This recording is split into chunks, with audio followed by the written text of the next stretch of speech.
कौन है ये खाटू श्याम जी? 3 बाण से पूरा महाभारत समाप्त करने का संकल्प ले रखा था।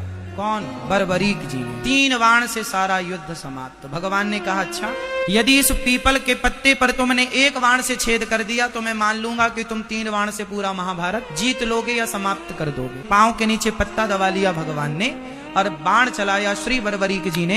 1 बाण से सारे पत्तों में छेद हो गया। आश्चर्य मानेंगे आप लोग, हरियाणा में आज भी कुरुक्षेत्र के पास वह गांव आज भी है और वह पीपल का पेड़ आज भी है, जिसके आज भी उस पीपल के हर पत्ते पर आज भी छेद हैं। मतलब जब नया पीपल का नया पत्ता निकलता है उसमें आज भी छेद है। ये बात कितनी पुरानी है? 5000 साल पुरानी। भगवान ने तुरंत सिर काट दिया बर्बरीक जी का कि भगवान ने कहा था कि तुम किसके पक्ष से युद्ध करोगे? बर्बरीक जी ने कहा, जो हारेगा मैं उसके पक्ष से युद्ध करूंगा। तो भगवान को पता था कि कौरव हारेंगे और कौरव हारेंगे तो यह कौरवों के पक्ष से युद्ध करेगा और कौरवों के पक्ष में यदि इतना बड़ा योद्धा खड़ा हो जाएगा तो कौरवों की शक्ति बढ़ जाएगी। पर ये कौरव वही लोग हैं जो भरी सभा में एक नारी का अपमान करते हैं कपड़े उतार कर। तो ऐसे दुष्टों की सेना में ये जाकर उनका बल बढ़ाएं, इसलिए भगवान ने ना चाह करके भी सिर काट दिया। भगवान ने कहा, बर्बरीक मैं तुम्हारी क्या अभिलाषा पूरी करूं? बोले, मैं महाभारत देखना चाहता हूं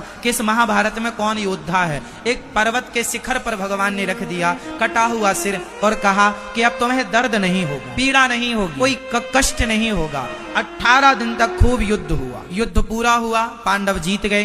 कुछ दिन के बाद भगवान बर्बरीक जी से मिलने गए पांडवों को लेकर। भगवान ने बर्बरीक जी से कहा, भैया बताओ कि महाभारत में तुमने सबसे बड़ा योद्धा किसे माना है? पर बर्बरीक जी ने मुस्कुराते हुए कहा, प्रभु इस महाभारत में मुझे आपके सुदर्शन चक्र के अतिरिक्त कुछ दिखाई ही नहीं पड़ा। वो तो आपका सुदर्शन चक्र उन्हें गति प्रदान करता था, उन्हें बल प्रदान करता था। अब अर्जुन को समझ में आया कि महाभारत के असली हीरो हम नहीं, ना करते हुए भी भगवान सब करते हैं। जैसे महाभारत में कुछ ना करते हुए मेरे कन्हैया ने सब कुछ किया। तो बर्बरीक जी से कहा, अब तुम्हारी इच्छा बताओ। प्रभु बस आपका दर्शन हो गया, कोई कामना नहीं। भगवान बोले, सुनो तुम निर्दोष हो, तुमने कोई अपराध तो किया नहीं, मैं तुम्हें मृत्यु दंड किसका दूं? इसलिए जाओ और मेरे, अब तुम बर्बरीक के नाम से नहीं तो जो श्याम नाम है वह श्याम नाम मैं तुम्हें प्रदान करता हूं। और तुम अब कलयुग में जो हार रहे हैं भक्त, उन हारे के सहारे बनते रहना, इसलिए उन्हें हारे का सहारा कहा जाता है।